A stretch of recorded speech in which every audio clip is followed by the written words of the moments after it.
한국과 미국의 추진 잠수함 건조 협력 논의가 가시화되자 중국에서 핵 비확산을 명분으로 경계성 발언이 나왔습니다. 대일본 압박도 지속하는 가운데 중국의 항공모함 두 척이 서해에서 합동 훈련에 나설 것이란 전망도 나옵니다. 김지수 기자입니다. 중국은 한미 핵 잠수함 협력에 대한 경계심을 숨기지 않고 있습니다. 중국은 한미 양국이 한국 핵 추진 잠수함 건조 등과 관련해 내년부터 분야별 협의를 진행하기로 한 것에 우려를 표했습니다. 关于美韩的核潜艇合作，中方已经就有关问题多次表明立场，希望韩方审慎处理。 한미 안보 협력이 중국의 전략적 이해와 충돌하는 지점에서 핵 비확산을 명분으로 견제구를 날리고 있는 겁니다. 중국은 군사 전문가 의견을 인용한 관영 매체를 통해서도 비판의 목소리를 냈습니다. 한국 핵잠이 핵 비확산에 심각한 위협이 될 수 있다고 강조하면서 일본 등이 군비 경쟁에 나설 수도 있다고 말했습니다. 또 한국은 핵잠이 필요하지 않다는 주장도 폈습니다. 중국 항공모함 1호 랴오닝함과 3호 푸제남이 서해에서 공동 군사훈련을 실시할 수 있다는 전망도 나옵니다. 푸제남은 지난 16일 대만 해협을 통과한 뒤 칭다오로 이동했고 랴오닝함은 이달 초 일본 오키나와현 인근 해역을 포위하듯 항해하며 무력 시위를 벌인 뒤 칭다오에 입항한 것으로 알려졌습니다.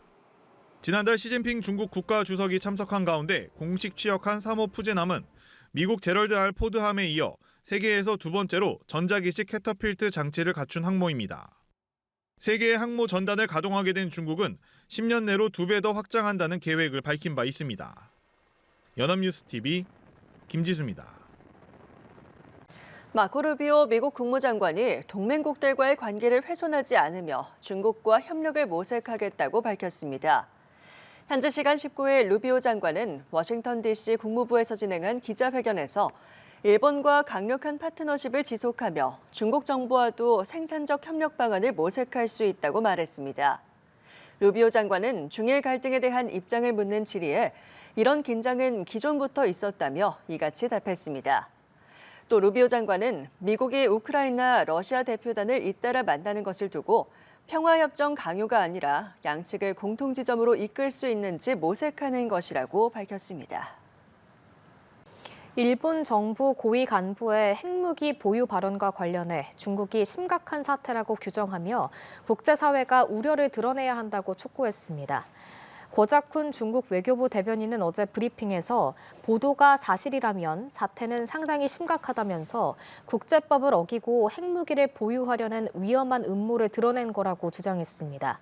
이어 중국과 국제사회는 반드시 고도로 경계하고 심각한 우려를 표해야 한다라고 덧붙였습니다. 앞서 일본의 안보 정책을 담당하는 한 간부는 중국 등이 핵무기 개발에 나서면서 일본을 둘러싼 안보 환경이 점차 엄중해지고 있다며 일본에 핵무기가 필요하다는 견해를 드러낸 걸로 알려졌습니다.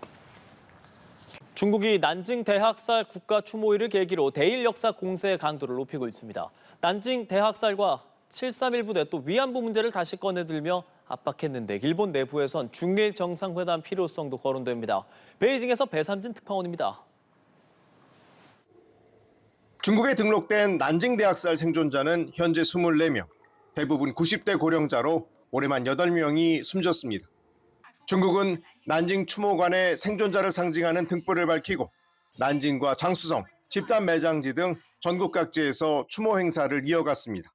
这段历史很残酷、很沉痛，但我们必须要记住它。 7.31 부대의 세균전 범죄를 입증한다며 러시아가 비밀 해제한 하바롭스크 재판 기록도 공개했습니다. 중국 측은 인체 실험으로 최소 3,000명, 세균전으로 30만 명 이상이 숨졌다고 강조했습니다. 하얼빈에서는 1997년 촬영된 전 7.31 부대원의 38분 분량의 증언 영상도 공개됐습니다. 拳銃もあんたそんなの吸うたらすぐに死ぬってこと分かったらもんだからこう目つぶってもってこんなもんあんた息せんようにするでしょ. 중국은 위안부 문제도 다시 제기했습니다.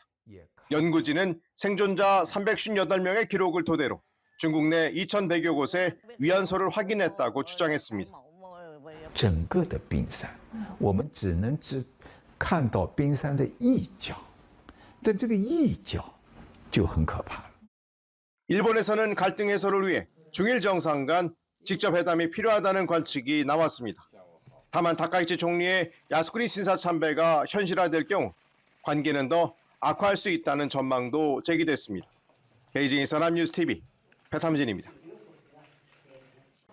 중국과 일본이 대만 문제로 군사적 긴장 수위를 높이면서 갈등이 커지는 가운데 중국에선 난징 대학살 추모식을 열고 일본 군국주의 부활은 용납될 수 없다고 강조했습니다. 미국과 일본은 대중국 대응과 관련해 협력 방침을 재확인했습니다. 김지수 기자입니다. 중국은 중일 전쟁 당시 일본군에 의해 자행된 난징 대학살 88주년을 맞아 대규모 추도식을 열고 희생자들의 넋을 기렸습니다. 최근 중일 간 긴장이 고조되는 상황에서 중국 최고 지도부의 참석 가능성도 거론됐지만 이날 행사에는 시진핑 국가주석 등은 참석하지 않았습니다. 중국 측은 희생자 30만 명을 추모하며 일본 군국주의자들이 중국과 다른 아시아 국가들을 침략한 전쟁을 인류 문명사의 수치라고 규탄했습니다. 已经证明，并将继续证明，任何企图复国军国主义、扰乱战后国际秩序、破坏世界和平稳定的行径，世界上一切爱好和平和正义的人民绝不会答应，都注定要失败。 중국 관영 매체들이 난징 대학살 추모일을 맞아 일본을 정면으로 비판하며 여론전에 나섰는데 레이더 조사 논란을 거론하며 일본은 잘못된 행동을 반성하지 않고 있다고 강조했습니다. 앞서 헤그세스 미국 국방장관과 고이즈미 신지로 일본 방위상은 전화통화를 통해 레이더 조준 사건 관련 정보 등을 공유하고 협력 방침을 확인했습니다. 일본은 중국의 행동이 지역 평화와 안정에 도움이 되지 않으며 긴장감을 높인다고 지적하며 우려를 표했습니다. 다만 미국 측은 구체적 사례를 직접 거명하지 않아 적극적 개입보단 중일 사이에서 적절한 입장을 취하려는 온도차가 감지된다는 평가도 나옵니다. 연합뉴스TV 김지수입니다.